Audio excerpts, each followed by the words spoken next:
Paul, talk to me about these dating sites, man. Dating sites are something that I've been exploring and fascinated with for 10 years.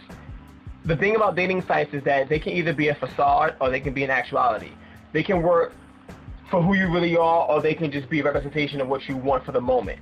And that's what kills me, is because of the fact that most of my experience on there have contradicted what the person's profile actually wants. That's to say that if I had any one-night stands in my life, not saying I have or haven't, but whatever experience I've had that led to that, it was likely stimulated, or it started from someone who wanted the exact opposite. You know, I'm talking to some girl that wants a committed relationship. You know, she's probably 35. She has like a career. She's a manager somewhere. And she's talking to me. You know, I mean, I'm not saying that I'm coming with like weak game, but I'm not really coming with game at all. I'm just approaching her. I know that what I want is relatively linear compared to her wanting a full commitment. I know I don't want that. But somehow I get them in a situation where I'm sitting here, it's like 2 days later, I'm like, wow, she's in my house, on my couch, drinking wine, and I'm about to like give her a back massage, and she's going to be fully naked. And I don't understand that, because it's like, once again, dating sites. Every female that situation has happened with, they've always said the exact opposite of what ended up happening. If they don't want one-night stands, it always ends up with me getting to meet them, be in my house really quick. It got so bad that me being a guy, this is the key thing there, me being a guy, I'm like, okay, well, I'm a dude, you know, no one's going to attack me. I'm a dude. I'm safe, you know.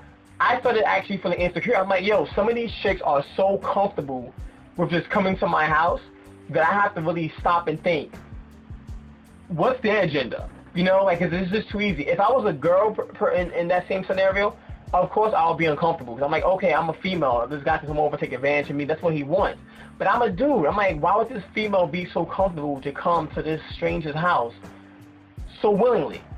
But 10 years, it doesn't fail. I don't know what to call it. I don't know what to make of it, but it just goes to show you that females work multiple angles. They have a lot of control that you think they don't have, but it really is. I never checked anyone's bag, but let's just say, what if I were some creeper that did try to like fill up on them? I mean, no matter how good my game is, for it to work consistently for 10 years, for me to get a female from a dating site at my house within 7 days or less, somebody has to have a backup plan. I mean, I'm talking about females from ages 18 to 40.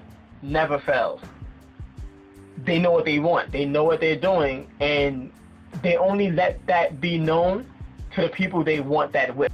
Now, when you go on a dating site, Yeah. and you said basically, on average, it takes you about a week to get a chick to your house. If I'm really just like focused, it's not that hard. It really isn't. So I just want to go through the whole process. Like, you go on the dating site, you send an email to the chick, talking with her. So how does it go? You send 1 or 2 emails, then exchange phone numbers, then you tell her just come to your house? Or how does it work? Try to take me from start to finish. I can take you through how it. you get them to your house. I can take you through it because it's honestly relatively easy. The first step is numbers. I don't expect any one female to do it. I expect to come forward with a lot of females with the exact same line. I hate to say it. Most females on the surface, they hate it too. But honestly, if you're talking on a dating site to thousands of women, you're not going to come original with every female. You might have one original email, but you're going to recycle that because you're playing the odds. So out of like 10, if I get 1 or 2 responses, that's all I really need. That's step 1. Step 2, I expose my character. That's by saying that I know I'm multifaceted. I know I have talents and abilities that they might find appealing that other guys might not come forward with. I come forward with that first, because what that does is that sets me aside from all other emails from guys saying, yo, what's up, ma, can I holler? Even if the guy's, you know, good looking, the female might think and say, yeah, I might jump on that. But at the same time, it's kind of redundant. It's like, yo, female, yo, ma, can I holler? You're not even going to really get noticed. So you sprinkle a little bit of originality on it. Next, I just talk to them. I allow them to feel comfortable to the point where they give me their number. You know, I present a question situation that requires them to give me their number. For example, I'm like, oh yeah, I bake, or I draw, or I do whatever, you know, because it's the truth. I do. I bake, I draw, I do whatever. I tell them that. They're like, oh, well, can I see some of your stuff? I'm like, I can send you a pic.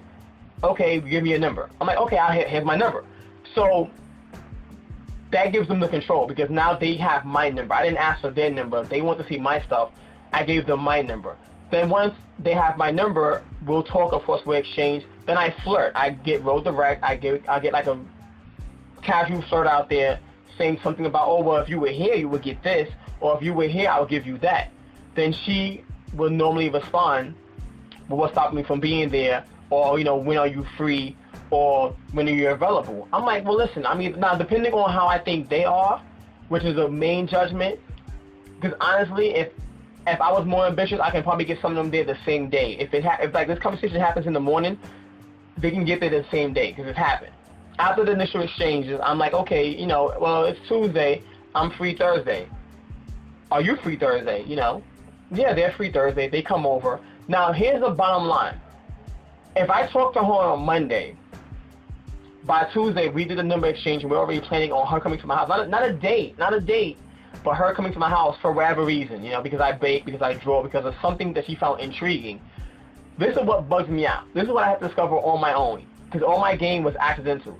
When they came here, or even when I went to their house, not on one occasion have we ever engaged in the reason for the meeting. That's to say that if I said I draw, or I paint, or I sculpt, or I do whatever, not one time have any of them ever come, or I've ever gone to them, and it's actually been a mutual exchange of, oh, well, here go my drawings, here's my paintings, here's my sculptures.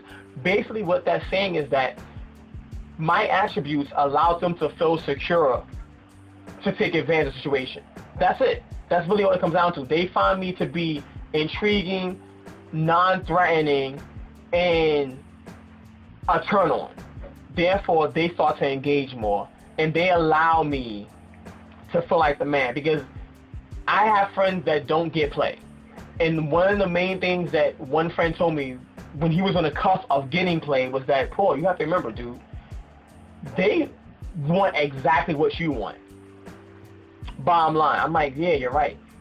If we had sex, it's because they wanted to. It wasn't because my game was necessarily that good, because trust me, it's not. I'm not like going out here, you know, flashing dollars and throwing out millions and driving like a fancy car. I have all the basic necessities. You know, I can provide, I can accommodate. But at the same time, a lot of the females I'm talking to are professionally on great better levels than I am. Like, I'm talking to, like, you know, teachers, people who are in management, people who start their own business. And I'm just starting that myself. I'm trying to get my own business myself. You know, I want to be a manager myself. So, you know, they really do want the same thing that I want. It's just a matter of how comfortable am I making them feel with relinquishing power. That's it, because they have the power. You know, they do. It's all about me allowing them to relinquish it. Because I have some amount of power too that's limited, as do they. Different sides of the spectrum. It's all about you accommodating one other side. And that's how it works for me. Simple as that.